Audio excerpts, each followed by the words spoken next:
All right, everyone, going to be getting into the Week 7 preview for the best prop bets on PrizePicks and Underdog for this week. So as always, I do like to start out with the ODDSJAM sportsbook view and just looking at those games on Sunday morning and throughout the full Sunday. Maybe Monday as well if those pop up. But really looking at right now, we can see Falcons versus Bucks, low scoring game, but at least it's close. We can see Vegas versus the Bears, also a low scoring game, but expected to stay close. And that's kind of the theme that we're going to have. Browns versus Colts, low scoring game, expected to stay close. Lions versus Ravens, starting to get a little bit higher up there at 43, expected to stay close. The first game that is projected to be a blowout is going to be the Patriots versus the Bills, but I don't know, it seems like I don't want to say sneaky spot for the Patriots, but if there's ever a game in which, I don't know, it felt like they weren't going to get blown out this season over the past few weeks, it'd be this one, divisional matchup. It seems like they typically play them well. Bills have been playing down to their opponent. Maybe there's something there, but then again, we got Washington versus the Giants, close game. Seattle versus the Cardinals. This is the first game in which we might be getting a potential for a blowout. Now, we could be stacking the Seahawks, maybe Geno Smith, maybe DK, maybe Tyler Lockett. That might be an option that we have. And then really the rest of these games are going to be very close scoring games. We can see the best game is going to be the Sunday night game between Miami versus the Eagles. That's going to be a high scoring game. It's supposed to be a close game as well. The Steelers versus the Rams, also kind of an appealing game. And then the Chargers versus the Chiefs, another appealing game. So we do have a lot of close scoring games. And I'm bringing that up because, when last week and 2 weeks ago where we start to see these bigger spreads, to me, that becomes harder to predict, especially when you're trying to make correlated stacks, because sure, if a game's projected to blow out, it probably will blow out. You don't know when that's going to occur. You don't always know how that's going to occur, like defensive touchdown or whatnot. And I would almost rather see a game closer because to me, I feel like it's easier to predict. So I'm just going to go ahead and get into the best prop bets for Sunday that we currently have. And then I'll be talking about other prop bets that we may or may not have just yet. So I do expect most of these props I'm going to touch on to eventually get bumped up. That's just going to be the expectation. But let's start out with Skyy Moore here. We can see that this is going to be an appealing line right now. Now, PrizePicks currently and Underdog, they both have the same line here at 22.5. They're currently seeing the game differently than Vegas does, and even the projection data does. Okay. Now, Vegas is saying he is going to score under 27.5 receiving yards, but we can see that is kind of a big difference there. That is 5 yards. That stuff adds up. And so with Skyy Moore, we know that the production has really fallen off recently in favor of Rashid Rice, in favor of Kadarius Toney getting more work. Heck, that's also going to be in favor of Noah Gray getting more work. But the thing I want to point out is Justin Watson, who was a prop bet that we were on last week. One, he dropped that pass, but he got injured on that pass. He would have got his over receiving yards on that play. He got injured. He's not practicing on Wednesday. Got to see the practice report. If Justin Watson is out, that's actually going to open up a lot of snaps. And the thing with the Chiefs is that they've been pretty vocal about they feel like they have a bunch of different weapons in their offense that they can utilize in different ways depending on the matchup. And we have seen kind of Watson kind of be a little bit of a deep ball threat. He's going to be out. And so maybe that leads to MVS getting a couple deep ball shots. But really, I think we're going to just see everyone get a few more snaps here and there. Toney could get 50%. Rice could get up to 55, 65%. MVS probably around 50. That being said, Skyy Moore, who has been getting over 50% of the snaps in every game thus far, that should continue again. So I do agree with this one actually kind of being an appealing prop if Justin Watson is going to be out in this game. He's out the whole fourth quarter, so that didn't really mean much for Skyy Moore.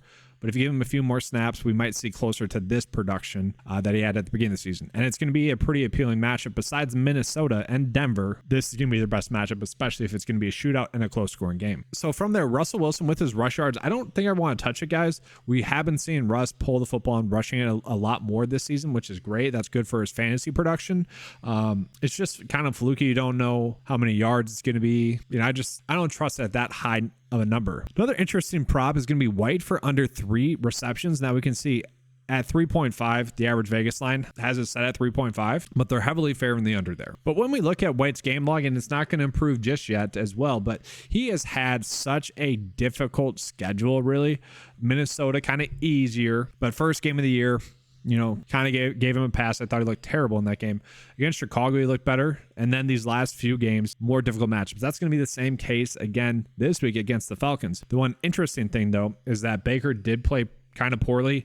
If you're a Bucs fan or if you just watched the game, you saw Baker miss like 4 deep shots. Like the Bucs probably, I don't want to say they should have won that game, but Baker definitely left 3 different touchdowns on 3 different drives on the field. Now, we have seen White get targeted a decent amount, and he's playing a lot as well. He is basically Alexander Mattison, where, you know, he looks the same as him, and I think everyone is kind of liking Alexander Mattison again. So I don't know. This one, to me, this one is pretty much being valued as a push. That's how I see this, so I'm probably not touching that. The next one is going to be Puka Nacua. And Puka Nacua I actually do like for the over here. We can see the average Vegas line is heavily favoring the over at 59.5. The projection data is liking him at 70.5. Puka played his full allotment of snaps last week. We loved that from him. But here's the thing with Puka, guys. He had 7 targets in that game. He should have got the over. Wait, it might have been close. I don't know the exact yards total. I think it was like, honestly, a 35-yard play or something like that. I have to double check. Anyways, he dropped a big play that should have been a touchdown in that game. He still ended up with 7 targets, still, 4 receptions, 26 yards. That's okay. I don't think we've really, has his role changed slightly with Cooper Kupp being back? Yes. Has it changed dramatically? No. But the biggest takeaway that I have here is that with Kyren Williams out, I expect this to be a really pass-heavy focus game, especially going against the Steelers, where you can pass the football against them as long as you have the time to. With Kyren Williams and with Ronnie Rivers out for that matter as well, they're going to be either going with a rookie 6th-round pick in Zach Evans, who, didn't look bad, but didn't look good in the preseason. Royce Freeman, who was a little bit better in the preseason, and I think he's going to be the 3rd down back and whatnot, but I think we could just see kind of what we saw in the first half for the Rams last week, which is going to be a pass-heavy script. And we saw a lot of basically all Puka's production last week come in that first half, and he should have had a touchdown. So yeah, I agree with that over. That's going to be a pretty strong bet that I see on this slate. Let's continue on. DJ Moore. This is an extremely interesting one because we're going to see that DJ Moore gets a fantastic matchup this week. All right, I shouldn't say fantastic. The Raiders have been a little bit better recently or their past few games, but I do think they can get beat up in the passing game. Like the Patriots, I don't really know if they have a starting receiver. Kendrick Bourne, maybe, he's a receiver number 3 in most offenses. He's a good player. I like him. I think he's solid. Parker probably still is a starter, don't get me wrong, but they have too many number 2s, number 3 receivers that are starting for them, and so you're not expecting that much production out of them. And the Packers just had one of the weirdest game plans. Both the Raiders and the Packers had the same game plan. They're going to try to run the football, have their defense win the game. And maybe that's what the Bears try to do as well. We might see Deonta Foreman get a bunch of carries in this one. So that's like the hesitation. But the nice thing about DJ Moore is that it really hasn't mattered. The quarterback play in his career has not mattered. Okay. You guys know by now, I don't think Justin Fields is living up to his hype. I think Justin Fields is probably one of the most overrated quarterbacks in the league, just given the amount of hype that he got. Like you look at this game that DJ Moore went off. This was basically all DJ Moore. Like literally, don't get me wrong, the Washington defense was trying to jump 2 routes there that they nearly did, and then DJ Moore just took advantage of that and really got so many extra yards that in a typical game he wouldn't get, but still made those yards. I actually think that with Banjit there, it's going to help a prop like this, the yards prop, because the one thing that I really liked about Banjit compared to Justin Fields is that he was very decisive, and he almost seemed like he had a better arm. Now, I don't know if either of those are actually going to be true this week. That's just what I saw last week. And that's probably because I watched the first half of Justin Fields just taking sack after sack after sack, patting the football. And at some point, you just got to force it downfield. They're going to be playing from behind, maybe. We'll see. And I almost think with Banjit, and it really depends on the offensive scheme. Like, we don't know how the Bears are going to prepare for this and whatnot, but he might just get force-fed the football and maybe can bust a couple of big plays. And I think this number that we're getting is mostly due to Banjit being the quarterback rather than Fields. And so I could get behind that one. I do like that one. And then kind of continuing on, we see the same thing with MVS. Like that can be one that you're rolling out there. I want to touch on these two, like Kyle Pitts. We're seeing him more involved in the passing game. We are seeing the under being heavily favored at 3.5, but that's another one where they do have it set at 3.5. So this has a good chance to be a push. Mostert. This is definitely an interesting one. So more difficult matchup, but if he is going to be playing that heavy of a workload, 60% of the snaps, and I think it would have been closer to 70 if that game was close, like this game is projected to be, that becomes highly appealing. Now we do need to get word on Jeff Wilson if he's going to be active or not. Chris Brooks, who I was talking up a decent amount last week, and if you guys watched the game, you probably saw why, or even just type in Chris Brooks, you'll see why. Awesome run that he had. And then it's funny, Ahmed, who really had a bad game, then comes in after Brooks got injured, literally the next play and scores a touchdown. So kind of bittersweet there, but I think we saw what we need to see out of Ahmed. If the game is close and if Wilson's out, we're going to see Mostert get 70% of the snaps, and that might be enough. And so to me, this is still a very low number for Mostert. at 48.5, and Vegas does kind of like the over there as well. So this is one I can get behind. Like, at the end of the day, you still have to account for Jalen Waddle. You still have to account for Mostert. And so that should leave a couple of open running lanes, at least on a couple of big plays. And the nice thing about Mike McDaniels is that if the between the tackle stuff, I guess I should say the zone read stuff isn't working, they might try him on an end around. You know, they might try some unique ways to get Mostert the ball. And so I don't mind that one. Keontae Ingram definitely going to be an interesting one here as well. This is one where I'd rather go against Vegas here. We can see all the lines are telling us the same thing. Even the projected data is telling us the same thing. The thing with Ingram is he was impressed. I left that film being like, dang, he looked good. Like, if he does get a little bit more work, which you would think he would, you know, he's listed as RB1 in that depth chart. DeMarcado didn't do much. They actually defaulted to Damian Williams a little bit more in that game than I would have thought. I kind of expect that work to go to him in this game. And yes, the issue with this is going to be the matchup against Seattle. This is very much a funnel defense where you're just passing the football against them more than you are trying to rush the football. At the same time, I think the Seahawks will be knowing that that's how they're going to get beat, and they're not going to be too worried about that rushing attack. And it's just a low yards total, 38. Like, if he does get kind of a workhorse, 60% of the snaps, I do think he can get to 40 rushing yards, like on 12 carries, 13 carries. And the Cardinals have been opening up lanes. Their offensive line has been pretty good. So continuing on, we got Bryce there. That's okay. Jordan Love, the rush yards again, guys. Jordan Love has been pulling the football and running it. If you guys want to roll with that, by all means, you could.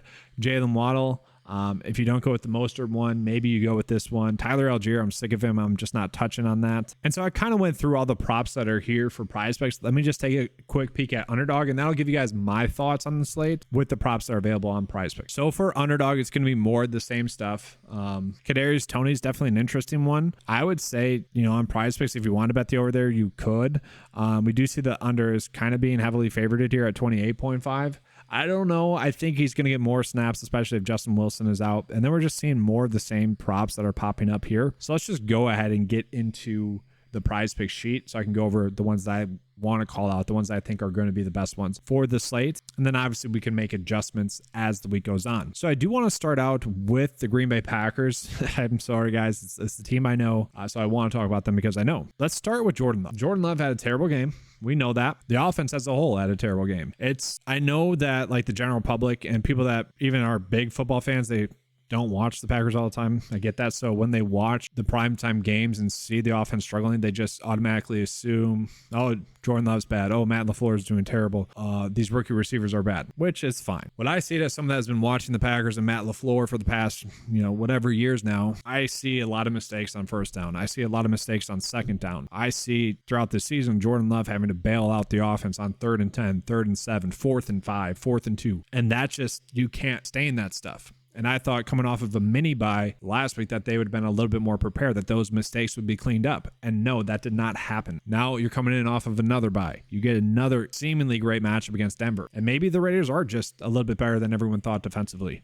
That could be the case. But Denver we know is bad. And you look at what he's done against Detroit, New Orleans, 2 good defenses, and then Chicago as well. I think we are going to see him be able to throw the football much more efficiently here as long as those mistakes do not continue. Because when you're going 3 and out because you have a false start on a first down or, whatever, you get into 1st and long, 2nd and long, that's not a good thing. Those are things, though, that should be correctable. Those are just growing pains of a young team. I don't see that occurring this game. So to me, I want to bet the over for Jordan Love. And if we're doing that, then I think we are going to be betting the over for probably someone like Christian Watson. And what's crazy about Christian Watson is if you give him like the normal amount of snaps against Detroit in that game, he probably gets the over there. He is someone that if you look at his 7-game average, and I say 7-game average because if you look at his games in which he's played in over 70% of the snaps, and that's just pretty much saying when he's been healthy on the field, he has crushed this over. Okay. He's actually, I put this tweet out, not that many people liked it, but here it is. And I was trying to be a little bit hot takey here. It's my buddy Isaac giving him a foul as well, by the way, does the radio, country radio. But in games where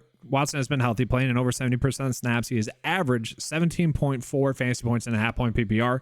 This would have him as the 7th best. And so the reason I was kind of pointing that out is because this offense is kind of designed for wide open plays. And most of the time that's at the hands of Christian Watson. And that's partially due because he has speed. And I think we'll see that again against Denver. And it's just a low yardage total if he's going to continue to be playing 70% of the snaps, getting the lion's share of the target. Now, I do want to call out this one as well. We got Luke Musgrave, who has just been so frustrating. He's kind of fallen into Dawson Knox territory where, and he's young, he's probably going to get corrected, don't get me wrong, but like when you watch Dawson Knox, you notice he has all the tools to be an elite tight end, and just for some reason, he hasn't been able to put it together. The consistency's not there, and a lot of times that seems to be mental mistakes. Well, that has been the case with Luke Musgrave as well. He should literally be, maybe besides who? Mark Andrews, Travis Kelce, Evan Ingram, maybe Sam Laporta as well. Yeah, Sam Laporta as well. He should be a top 5 tight end. Like, the plays have been there. He just keeps messing up. Whether he's turning the wrong way, stopping on a route, not having good ball skills. Like, he should have 2 touchdowns at least. He should have probably 100 more yards receiving. And my worry is that he is just too young and he's going to continue to make those mistakes, and we might see more of Josiah DeGuara. Regardless, though, we're betting here. We're gambling here. And my gamble is that coming in off of bye, he's going to be able to figure it out. This offense is going to be able to figure it out. So I do like Musgrave, Watson, and Love for the over there. And if we take a peek at this game, this is kind of an appealing game. 45 for an over and under. It's supposed to be a close game as well. That is stuff that I like. And so let's take a peek at the other side of this game. We got Russell Wilson at 217.5 for the passing yard. Now, that game against KC was definitely a strange one. They could not sustain a drive. Jets are a tough defense. Packers, I have mixed results on the Packers defense. Now, I do think that they are going to be able to play well against Denver, but this is just such a low yards total. And I will say, if Love, if Watson, if Luke Musgrave are getting their overs, I think that increases the likelihood of Russell Wilson having to throw the football. Thus, I think that increases the likelihood of him getting the over here. That's a low number. And my question is, does someone like Jerry Jeudy get more involved this week after kind of the shit talking with Steve Smith? We will see. I don't exactly like that. The question is Courtland Sutton going to continue to receive the receiver number 1 treatment? Because he has kind of gotten that against KC, against the Jets, and that could continue this weekend. He could get Alexander. That could be a worry. And if that happens, then it'd be Jeudy that gets the over. Now, I do want to talk about Kenny Pickett as well, because he is going to be getting Deontay Johnson back. And so I do think that that's going to be a situation that does help out his passing yard total as well. And it is another situation where it's just such a low number. So that's one that I don't hate. I mentioned that against against Arizona. No, I got that right. Arizona, you want to be passing the football against. That is correct. Arizona, you also want to be passing the football against. This game has a little bit of stackability there as well. The thing with Geno is he's either crushed the over or had a bad game. Now,